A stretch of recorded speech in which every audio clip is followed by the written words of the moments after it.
Ce 28 mai 2019, après nous être régalés des vues aériennes sur l'ensemble de l'île de Tenerife et en particulier les falaises du massif de Télénon, après avoir survolé en approche finale de multiples volcans, nous allons maintenant atterrir sur l'aéroport de Tenerife Sud.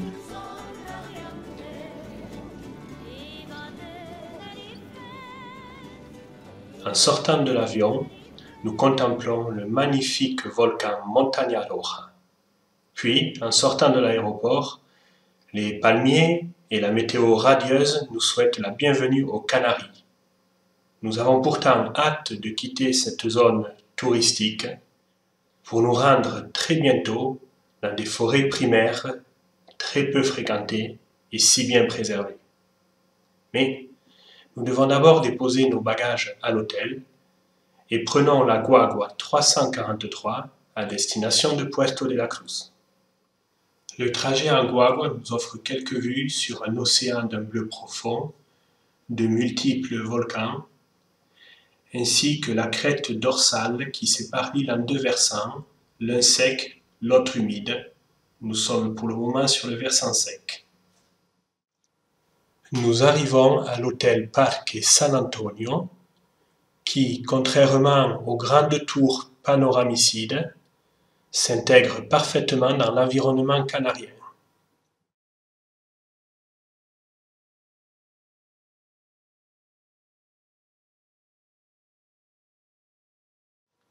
Voyageant seul cette année, j'ai choisi la chambre la plus modeste, qui demeure toutefois très propre et tellement agréable.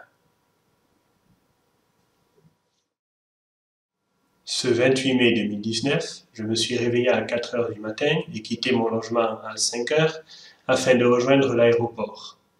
Après 4 heures de vol et 2 heures de bus, l'installation à l'hôtel et les courses alimentaires pour la semaine, je prends la Guagua 103 à destination de Santa Cruz de Tenerife, la capitale de l'île, puis la Guagua 947 à destination de la Encillada dans les forêts primaires du massif d'Anaga afin d'y entamer ma première randonnée et y passer une nuit à la Belle Étoile. Sur le parcours de la Guagua 947, nous observons la couverture nuageuse typique du massif d'Anaga qui s'arrête pile sur les lignes de crête, marquant ainsi une séparation nette entre le versant nord plongé dans le brouillard et le versant sud ensoleillé. Le bus m'arrête au parking de la Encillada qui nécessite un permis, contrairement au sentier du Pijaral qui est tout aussi joli si ce n'est plus. J'ai souhaité venir à cet endroit précis pour y retrouver un pissenlit qui m'avait beaucoup impressionné l'année dernière. Je craignais de ne pas retrouver ce pissenlit car après tout ils sont éphémères et ne repoussent pas forcément chaque année au même endroit. Mais un pissenlit capable d'atteindre 2,90 m lorsqu'il n'est pas fleuri, doit être suffisamment robuste pour tenir plusieurs années.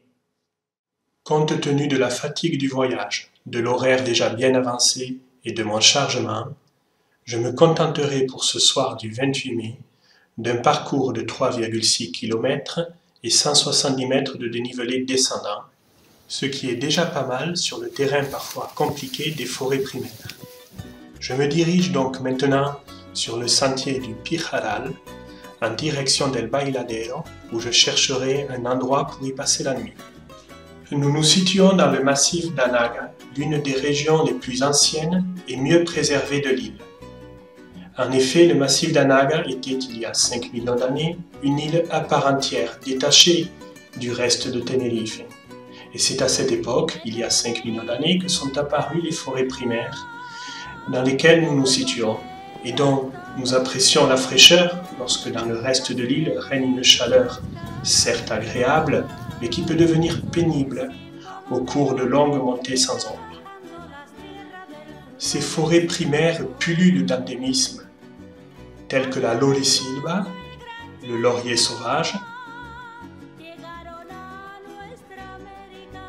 diverses espèces de fougères de très grande taille,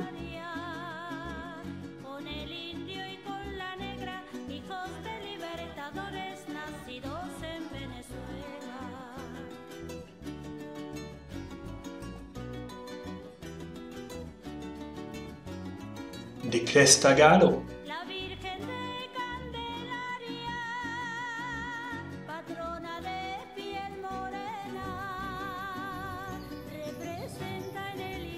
les Oncus acaulis ou pissenlits géants,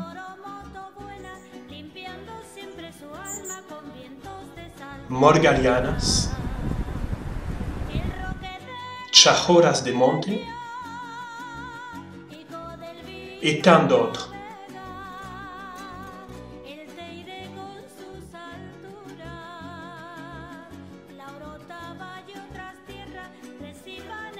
Je découvre en particulier cette année la version fleurie de Léonium cunaetum, endémique de Tenerife.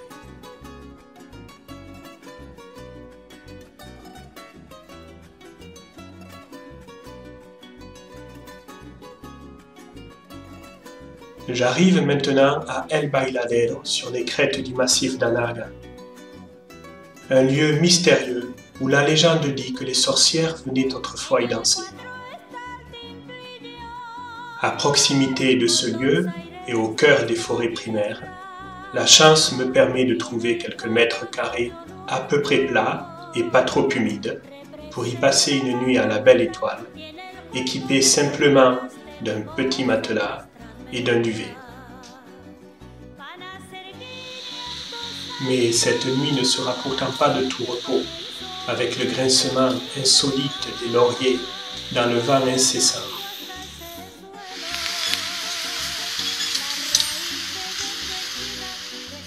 Lorsque je parviens enfin à m'endormir, je sens un animal me gratter le visage. Je sursaute. Je vois des yeux rôder autour de moi.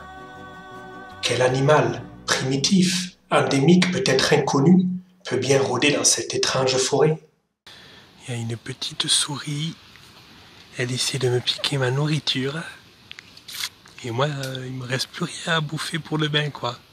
Voilà. Bon. Alors, j'ai essayé de planquer quand même ce qui peut encore être sauvé. Puis, je vais lui laisser les quelques tranches de pain qu'elle a déjà commencé à bouffer. Voilà. Il y a des yeux qui se baladent dans cette forêt.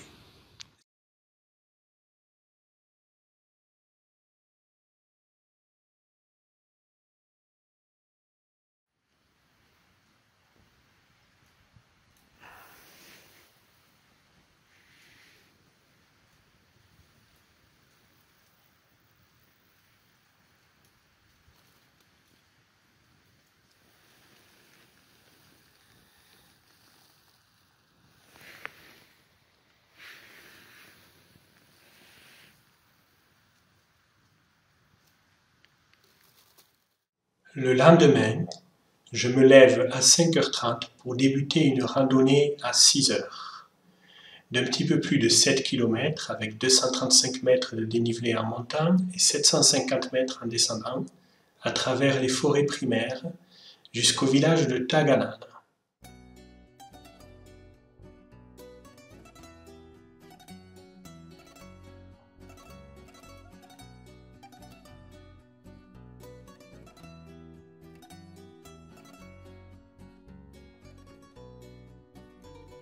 Le cheminement nocturne à travers les forêts primaires est également une aventure impressionnante.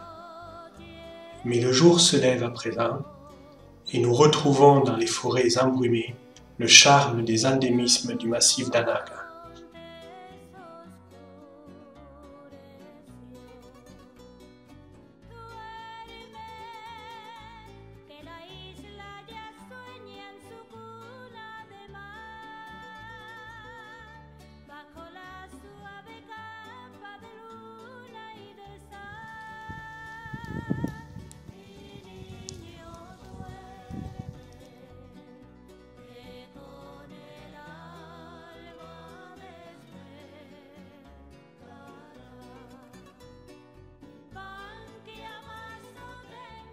Passant sous les 450 mètres d'altitude, nous sortons des forêts et apercevons le village de Taganana.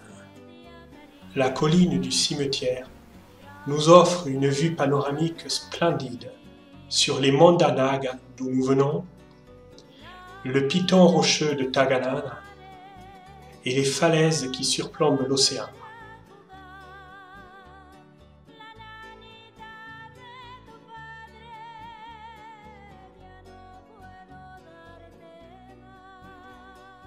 Alors que je chemine à travers Taganana en direction de l'arrêt de Guagua, une chance considérable me permet d'apercevoir un gecko de Tenerife, une espèce très difficile à trouver.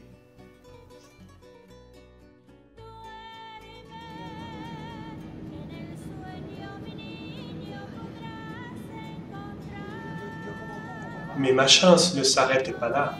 Quelle ne fut pas ma surprise, en rentrant dans ma chambre d'hôtel, de trouver le deuxième gecko de la journée.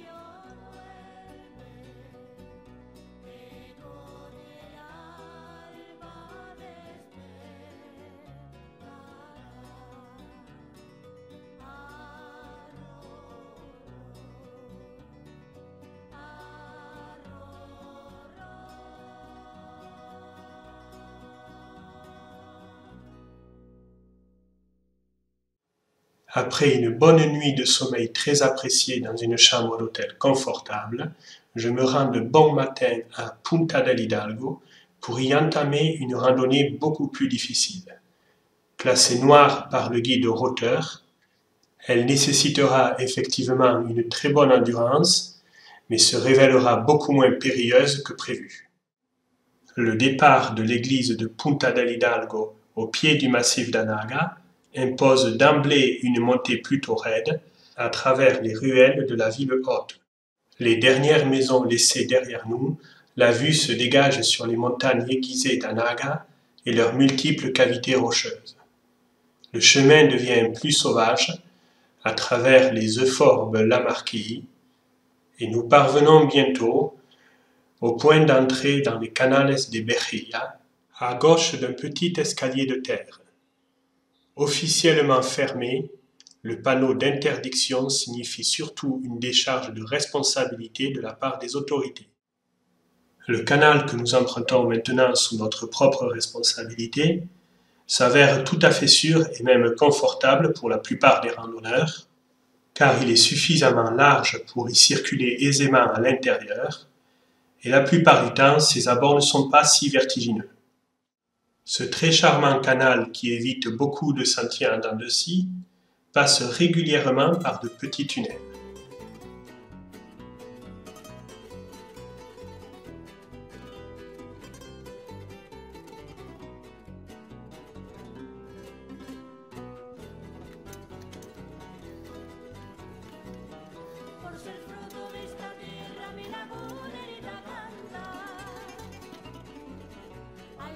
Sus lindos ojos y el embrujo de su encanto, de su hablar tan cadencioso como notas musicales.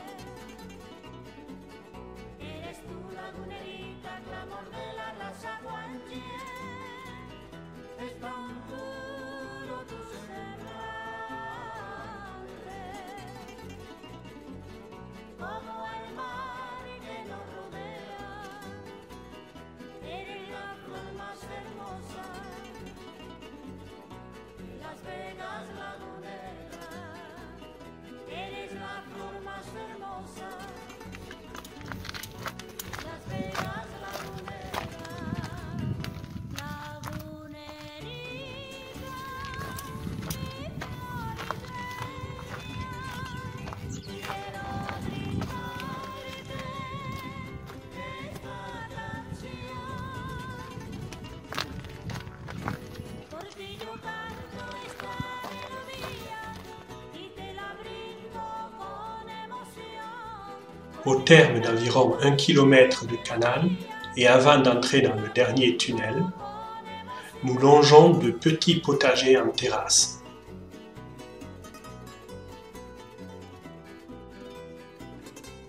En sortant du dernier tunnel, le chemin rejoint un fond de barranco où s'épanouissent de nombreuses grenouilles.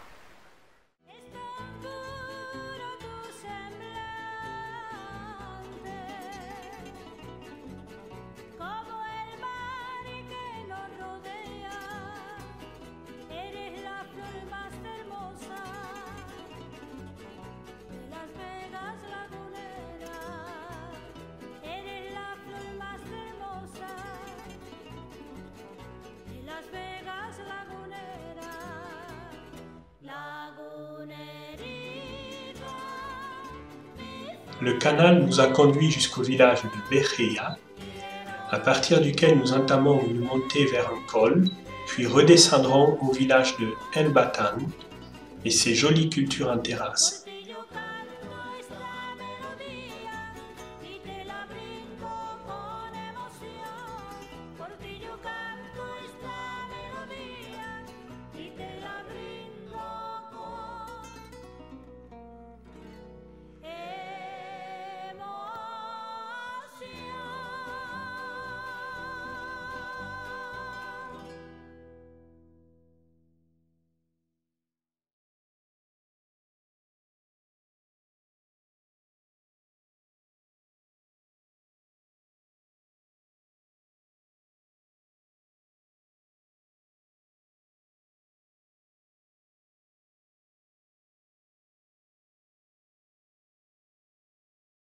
Depuis El Batan, nous remontons péniblement à travers un sentier parfois raide et sans ombre, vers les forêts primaires dont la fraîcheur est une véritable récompense.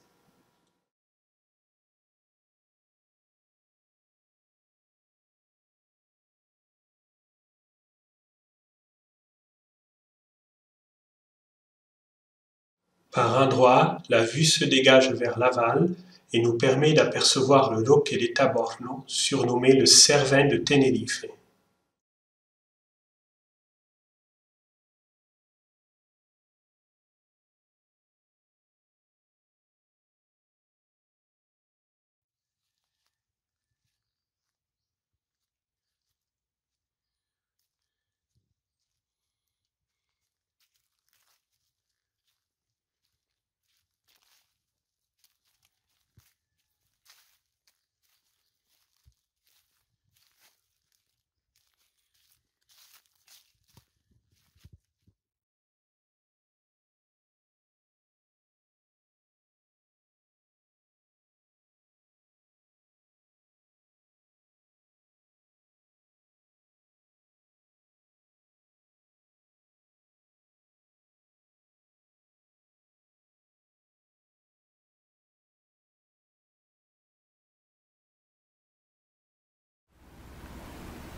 À l'image du massif d'Anaga que nous venons d'explorer, le massif de Teno était il y a plus de 5 millions d'années une île à part entière, avant que le volcan central ne vienne les fusionner.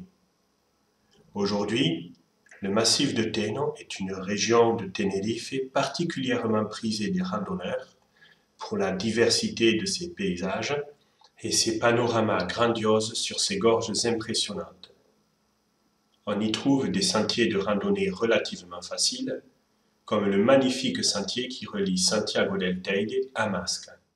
Mais les impressionnantes gorges du massif de Teno, que l'on appelle des Barrancos, offrent également aux randonneurs expérimentés, dépourvus de vertige et aux pieds parfaitement sûrs, la possibilité d'effectuer des parcours réputés extrêmement difficiles et dangereux, en grande partie hors piste, dans des fonds de barrancos qui nécessitent régulièrement de la semi-escalade, ou bien à travers de vieilles canalisations d'eau abandonnées qui courent le long de falaises abruptes et passent régulièrement par des galeries souterraines très étroites et totalement déconseillées à toute personne claustrophobe.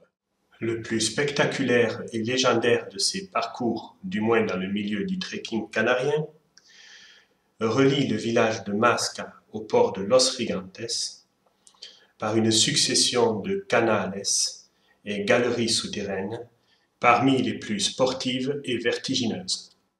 Pour les 2 prochains jours, vendredi 31 mai et samedi 1er juin, j'ai prévu un parcours de difficulté intermédiaire de 7,5 km avec 100 mètres de dénivelé ascendant et 1000 mètres descendant. Depuis Santiago del Teide, je compte le premier jour rejoindre la plage sauvage du Barranco Seco en passant par le Mirador de Cerfe qui surplombe les Barrancos, le Barranco del Natero dans lequel chemine un sentier relativement clair, puis le Barranco Seco beaucoup plus pénible, en majeure partie hors piste avec de nombreux passages en semi-escalade.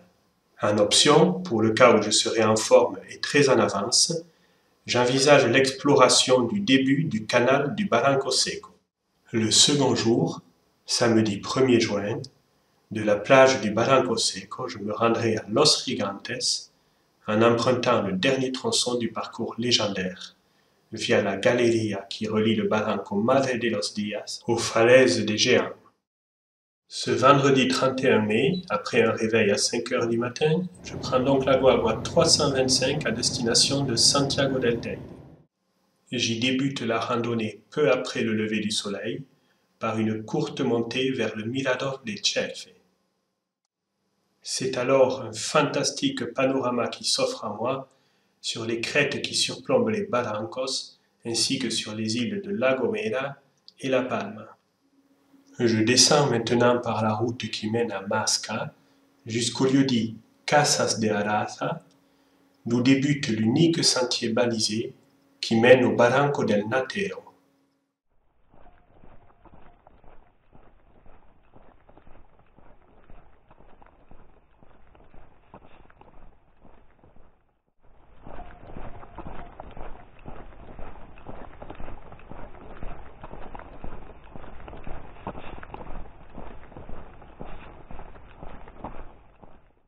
Je décide alors de poursuivre par la route en descente jusqu'à Masca, dans l'espoir de pouvoir rejoindre le Barranco del Natero par la galerie amont du Barranco de Masca.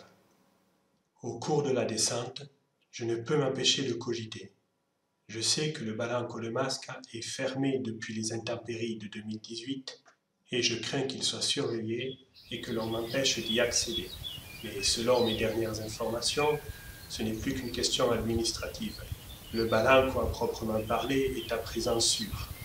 De plus, je ne souhaite pas m'enfoncer profondément dans le Barranco jusqu'à la plage de Masca qui est elle aussi interdite, et simplement accéder à la première galerie en amont pour pouvoir entrer dans le Barranco del Natero, auquel paradoxalement je ne peux accéder par la voie autorisée. En arrivant à Masca, j'annonce mes intentions et mes raisons à un riverain qui se montre très compréhensif, vérifie mon matériel et ma connaissance du terrain et m'indique par où passer, tout en me précisant qu'il ne m'a rien dit et que je ne le connais pas.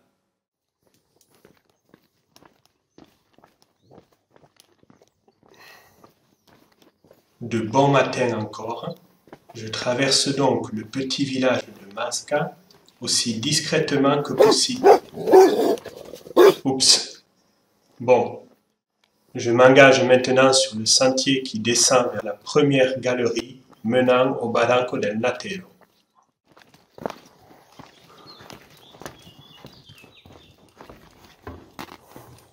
Mais ce n'est pas ainsi que les choses vont se passer. En effet, me retrouvant devant l'entrée de la galerie, je constate qu'elle est totalement bouchée. Je ne peux y accéder. Je décide alors de rejoindre la destination du jour par l'unique voie restante. Je viens alors de troquer une randonnée difficile de 7,5 km pour une randonnée extrême de 16 km. Une randonnée légendaire à travers les canales et galerías du massif de Teno.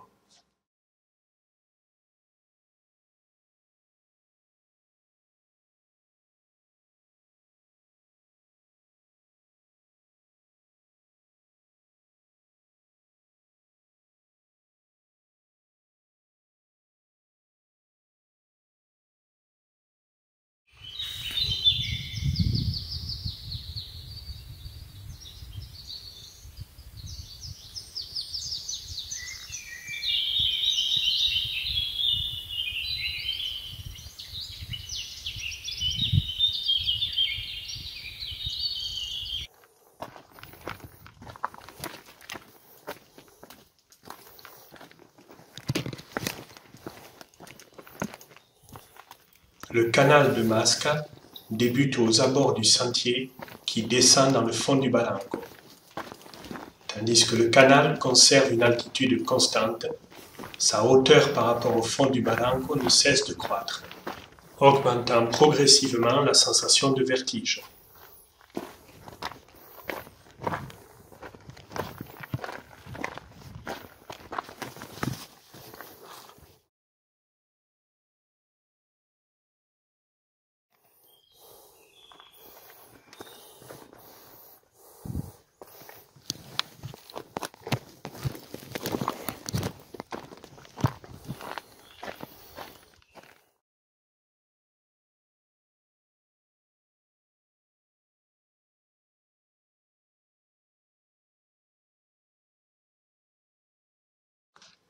J'arrive bientôt au premier tunnel par lequel passe le canal.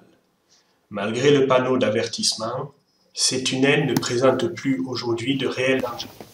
Mais le cheminement à l'intérieur de ces galeries est une aventure pénible. Très étroite et basse de plafond, la galerie oblige à cheminer tordu et tête baissée. De plus, le sol recouvert de cailloux déstabilise régulièrement le randonneur.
Là.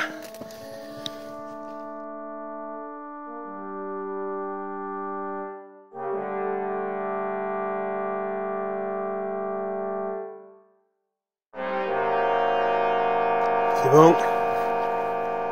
On est concentré. C'est parti.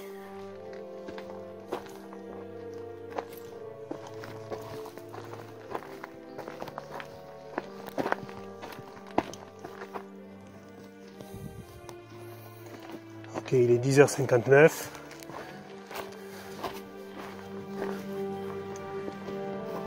je pouvais être dans 1 heure à la Galleria di Natero, ce serait absolument parfait, mais sinon, ça n'a aucune importance. Aucune importance.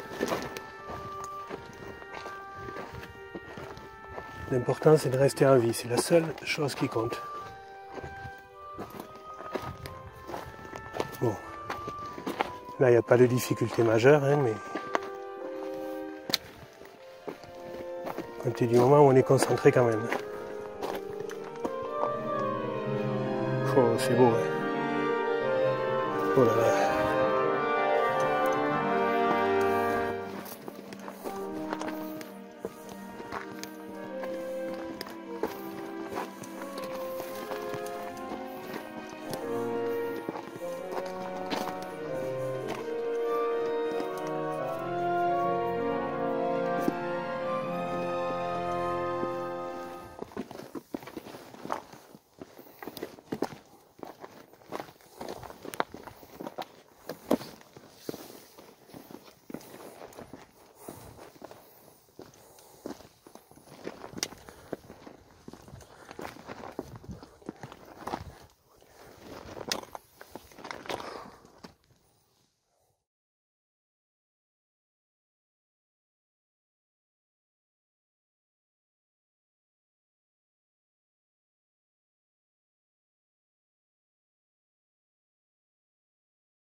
Ça me plaît moins.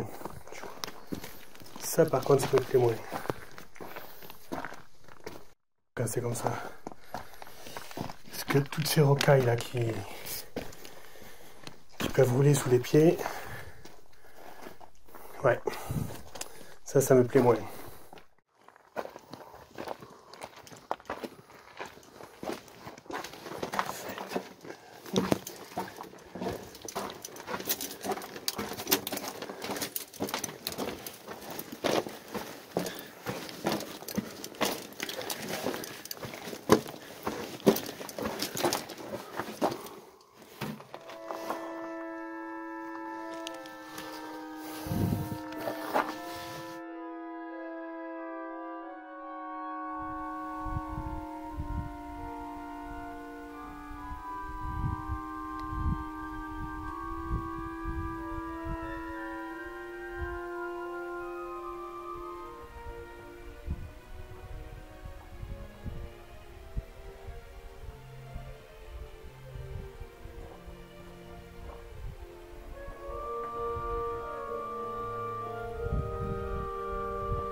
Voilà.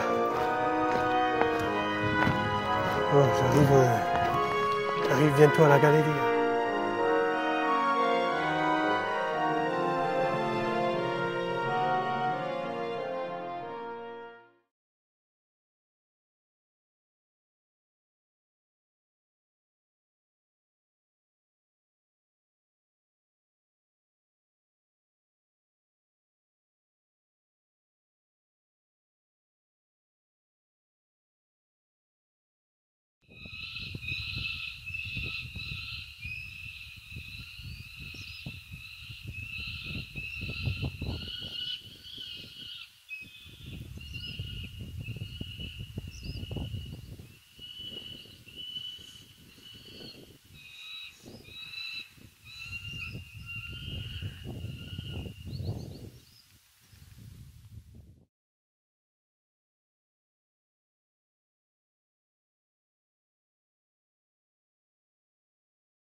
passer par la galerie.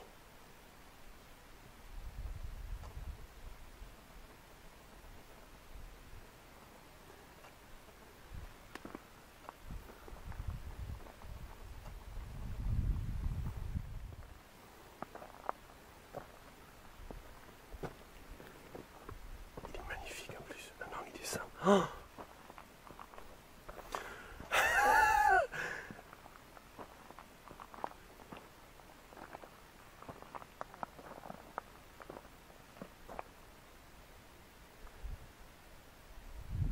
ils n'ont pas le vertige, eux, hein.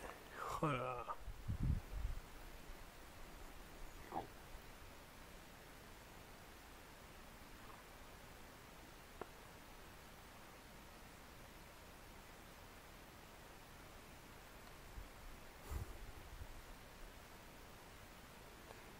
Eux, ils ont ce qu'on appelle le pied sûr et l'insensibilité au vertige.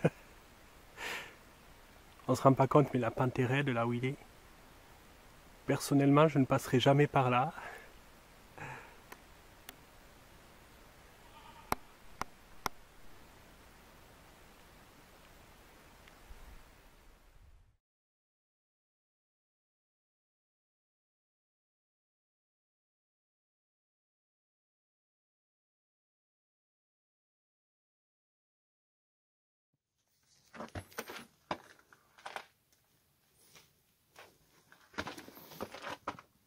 J'entre maintenant dans la Galleria del Natero qui relie le Barranco de Masca à la jonction entre le Barranco del Natero en amont et le Barranco Seco en aval. La particularité de cette galerie longue d'1,5 km est que son plafond s'abaisse jusqu'à 80 cm du sol sur une distance de 15 mètres à l'une de ses extrémités. Il s'agit donc de parcourir 15 mètres en rampant dans les cailloux tout en tirant ou en poussant son sac. S'extraire de cette galerie ou, dans l'autre sens, y entrer est une aventure à part entière.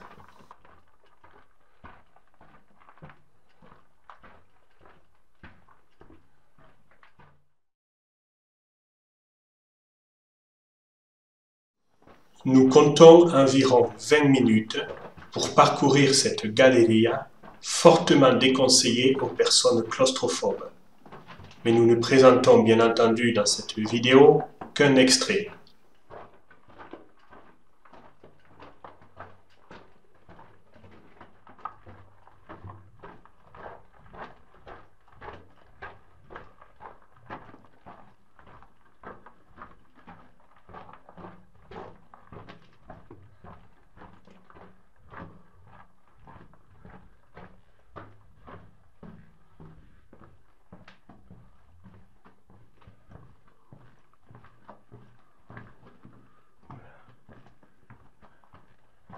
Là, faut être. C'est par ici que ça vient. Où,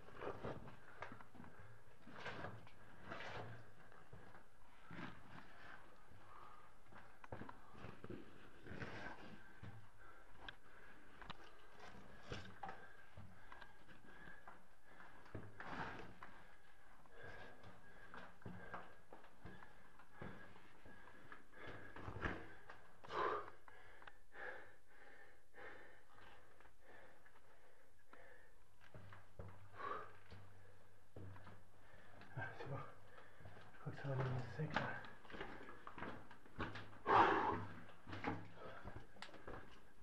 Bon. La dernière épreuve, sortir en rampant.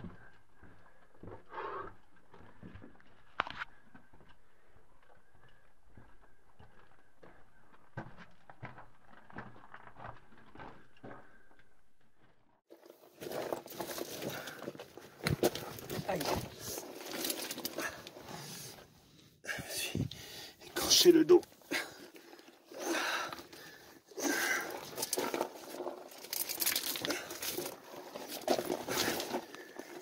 sûr, on l'avance pas vite, mais surtout avec un sac aussi lourd.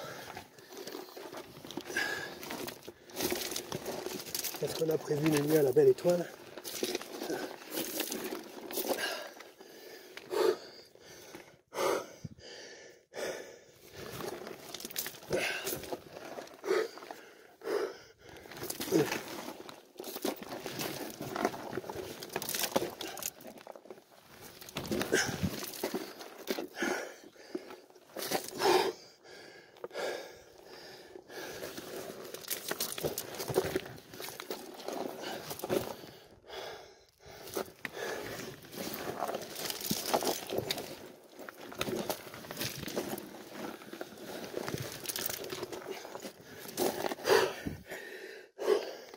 C'est presque.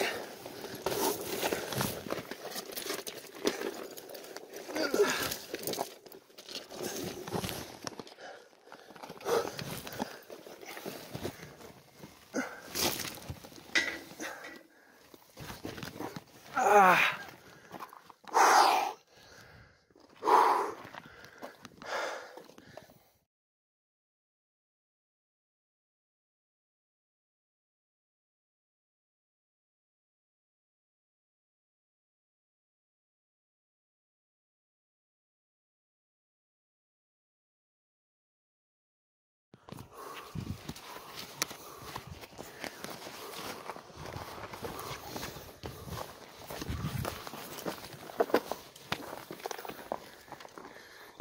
Bon.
Oui, c'est relativement exposé là quand même. Mais bon, ça, il y a de la place pour mettre les pieds. On peut se tenir au canal. C'est bon.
Tu pètes pas. Tu pètes pas quand je passe. Hein.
À cet instant, je vois ce que la vidéo ne peut montrer. Le chemin est détruit à un endroit. Je dois faire un grand écart au-dessus de 200 mètres de vide avec l'océan en dessous. Je n'ai que la murette de la canalisation d'eau pour m'accrocher avec les mains. Mais mon câble USB du téléphone reste accroché à une aspérité de la murette. Je reste immobilisé un instant au-dessus du vide en étant obligé de lâcher mes mains pour décrocher le câble.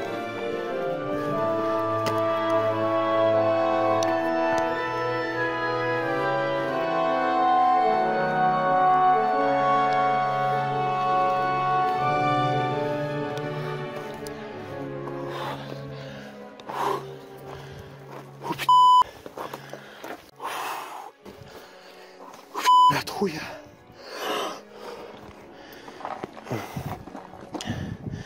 J'espère qu'il ne va pas y en avoir beaucoup des comme ça.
Si les fonds de Barrancos sont plus sûrs et peuvent être pratiqués par des personnes ayant le vertige, ils sont en revanche beaucoup plus fatigants.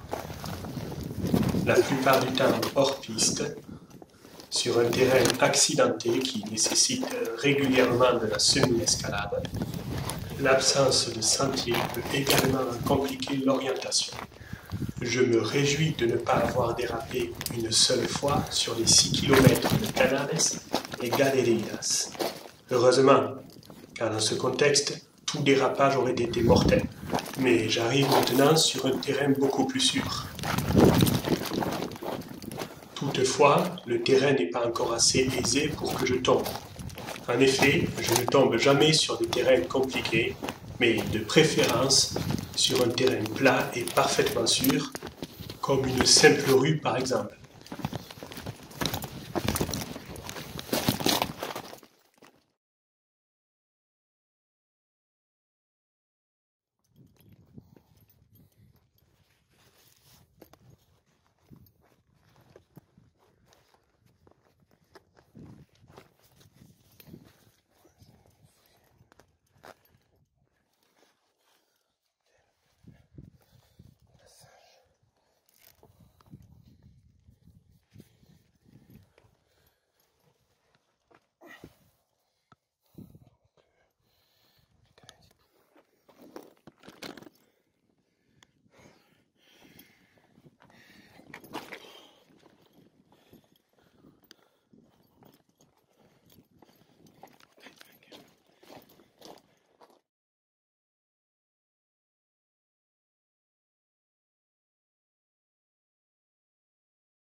Comme il fait du bien après une telle aventure de parvenir enfin sur la plage naturelle et déserte, avec un océan paisible pour une baignade réparatrice.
Le lendemain, samedi 1er juin, je débute l'ascension du Barranco aux environs de 6h30, en direction de la Galeria qui me mènera sur les falaises de Los Gigantes.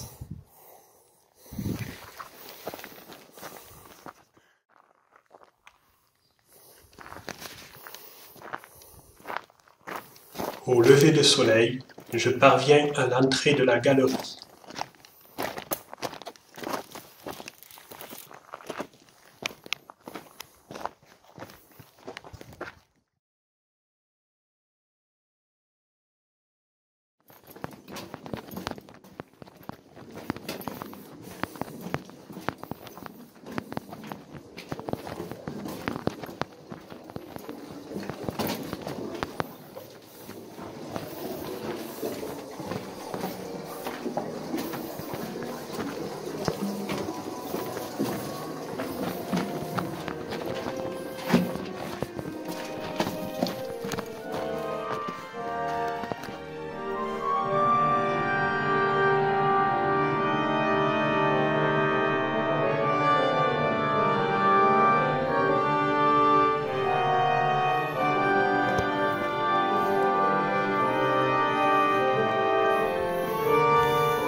Soyons extrêmement prudents. Oh là là.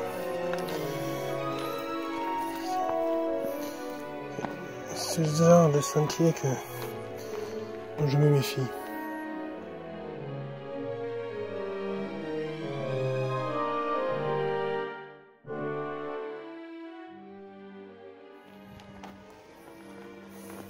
Je pense qu'il faut passer par là.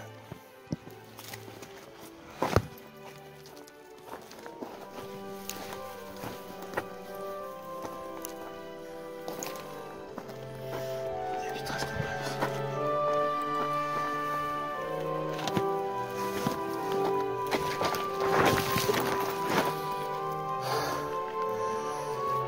Quoique j'ai horreur de ces chemins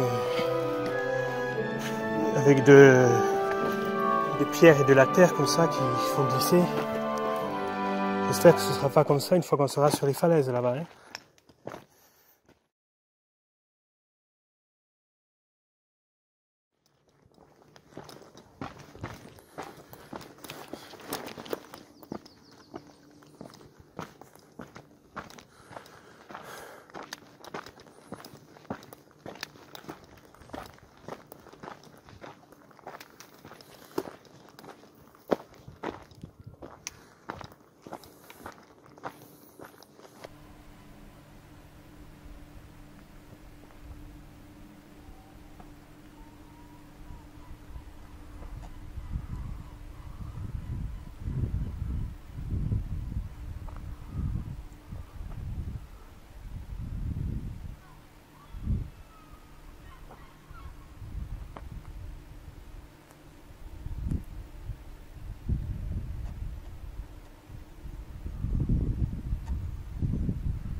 Le sentier des falaises s'est finalement révélé beaucoup moins dangereux que le sentier menant de la Galeria aux falaises, pourtant moins impressionnant, mais présentant un risque de chute beaucoup plus important.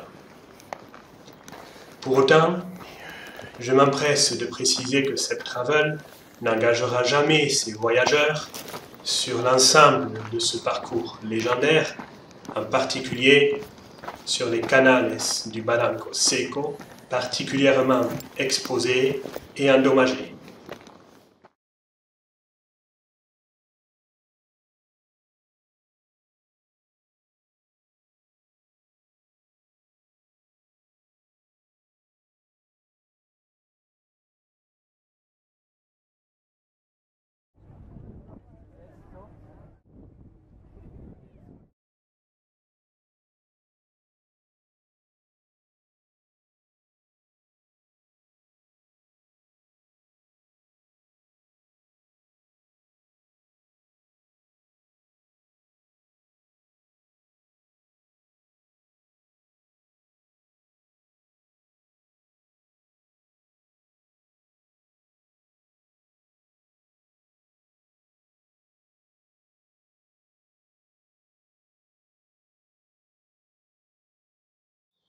La plage et l'embarcadère de Masca sont officiellement interdits.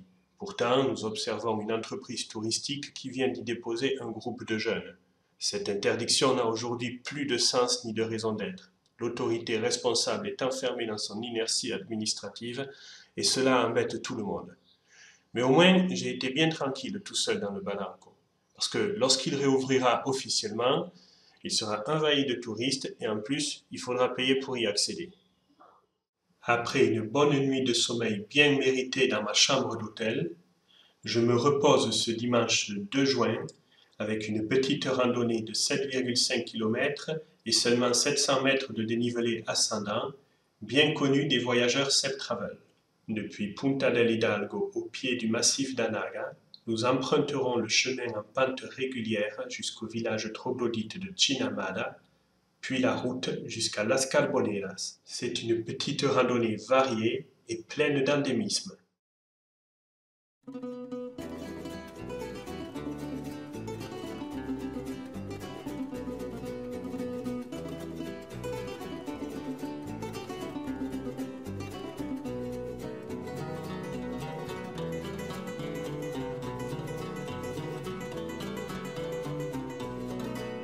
Me dicen que soy del campo, me dicen que soy bonita, que rojos son mis cachetes y me llaman lecherita, que rojos son mis cachetes y me llaman lecherita.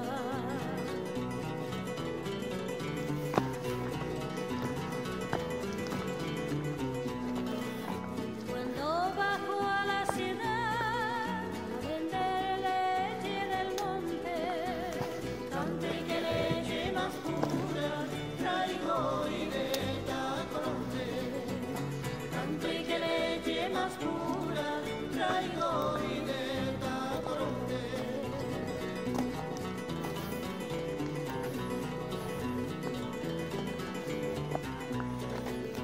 En cada esquina me dicen con qué te lavas preciosa, y yo me saco corriendo con el decir de esta copla. Yo me saco corriendo con el decir de esta copla.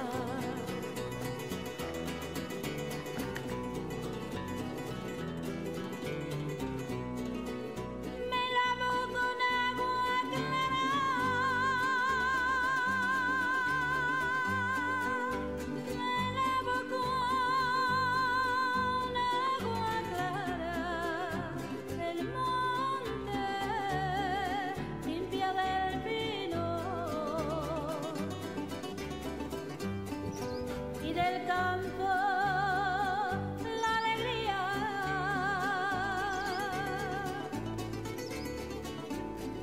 Que se refleja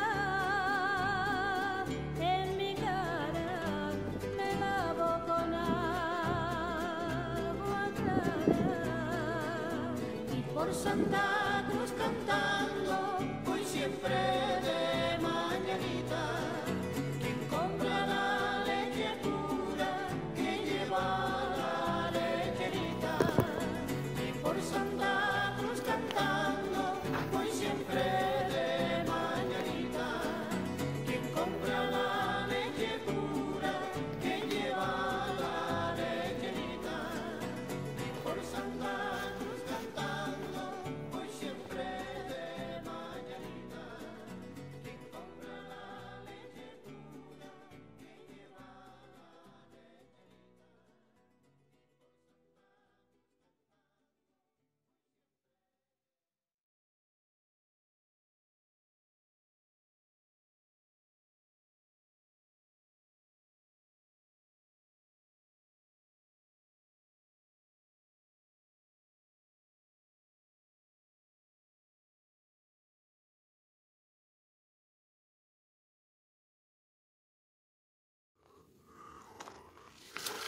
Le lendemain, je me rends en Guagua au Portillo, à 2000 mètres d'altitude, dans l'immense caldeira des Cañadas del Teide, 16 km², pour y entamer une randonnée de 2 jours, avec une nuit à la belle étoile sur le volcan Hechicere à 2360 mètres d'altitude.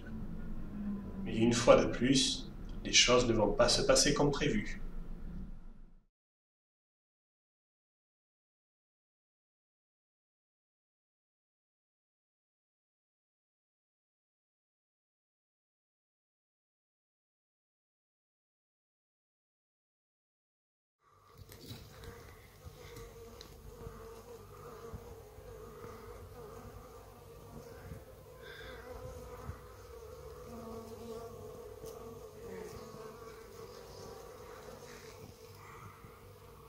La randonnée prévue démarre dans l'enthousiasme auprès des magnifiques Tajinastes rouges, endémiques des Cañadas del Teide.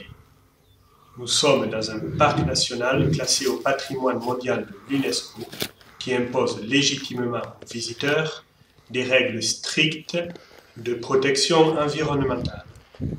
Ainsi, les armes à feu sont interdites, de même que la collecte de pierres, de plantes ou d'animaux. C'est donc sérieusement fâché que j'apprends quelques mètres plus tard par des randonneurs faisant demi-tour que la quasi-totalité des sentiers de ce parc national sont fermés entre fin mai et octobre pour permettre aux chasseurs, sous prétexte de régulation, de tirer le mouflon du Teide, une espèce pourtant protégée. Il serait bon que les autorités entendent que cette mesure sera de moins en moins populaire et constitue une entrave sérieuse au tourisme dont la sensibilité à l'environnement et la protection des espèces est fort heureusement croissante. Dans l'attente d'un amendement, Seb Travel n'organisera plus de voyages dans cette période et déconseillera les voyageurs de fréquenter l'île entre mai et octobre. Je suis donc contraint de me rabattre sur le seul sentier autorisé, un parcours que j'ai déjà effectué et qui est également très intéressant. Il s'agit de l'ascension du Teide depuis le parking de la Montaña Blanca jusqu'à la Rambleta à 3560 mètres. Je redescendrai ensuite sur l'autre versant jusqu'au Pico Viejo pour y passer une nuit à la belle étoile. Avec ses 1200 mètres de dénivelé ascendant sur pente raide jusqu'à une altitude de 3560 mètres, suivie d'une descente pénible de 430 mètres dans une coulée de lave instable jusqu'à 3130 mètres de dénivelé, cette randonnée sans aucune ombre, contrairement au parcours prévu, sera beaucoup plus longue et difficile. Heureusement, j'avais également prévu 2 litres d'eau supplémentaires qui vont s'avérer indispensables.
El Teide fue la inspiración de un poema.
grandioso y majestuoso Teide. Desde aquí contemplo tu maravillosa altura y veo rehilar en mil colores tu blancura y retar la grandeza astral de tu hermosura.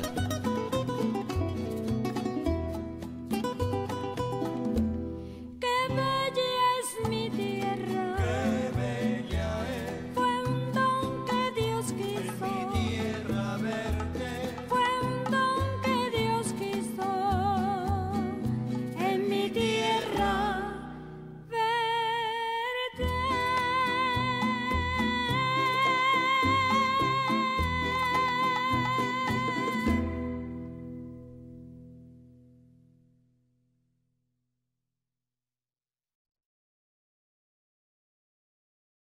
Le lendemain, c'est une descente de pas moins de 2200 mètres de dénivelé à destination du village de Santiago del Teide que je débute à 5 heures du matin dans des éboulis de roches volcaniques. 2 heures plus tard et 1200 mètres de dénivelé plus bas, j'atteins la route des Cañadas à 7 heures du matin pour assister au lever du soleil et observer l'ombre du Teide dans le ciel.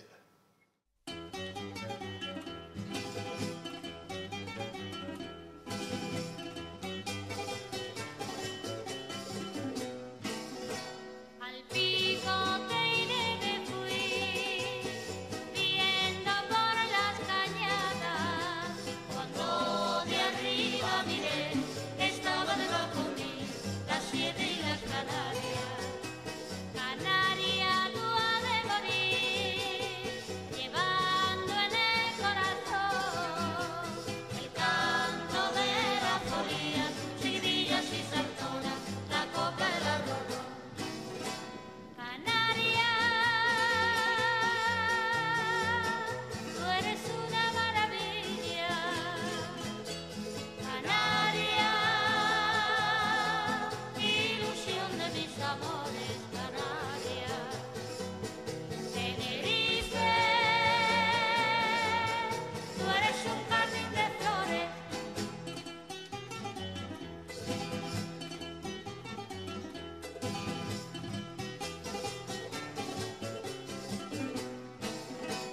La isla de Lanzarote, Fuerteventura y La Palma, El Hierro y La Gomera, la isla de Tenerife, Las Palmas de Gran Canaria. Canaria, tú has de morir, llevando en el corazón el canto de la folía, chiquillas y saltonas, la copa de la ropa. Canaria, tú eres una maravilla. Canaria,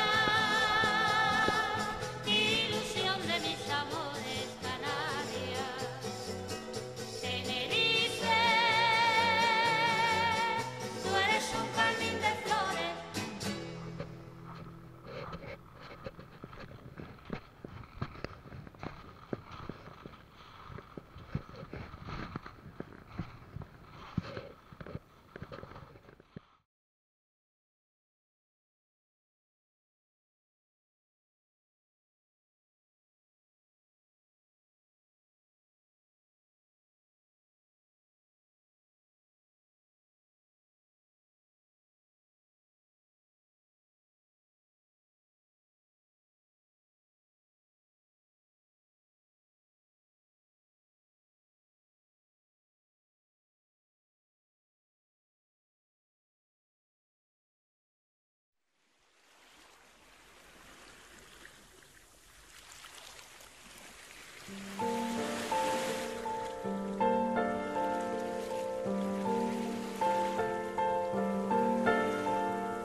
soy volcán, salitre y lava.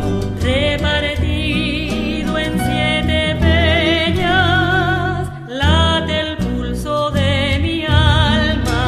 Soy la historia y el futuro, corazón que alumbra el alba de unas islas que amanecen, navegando la esperanza. Luchadora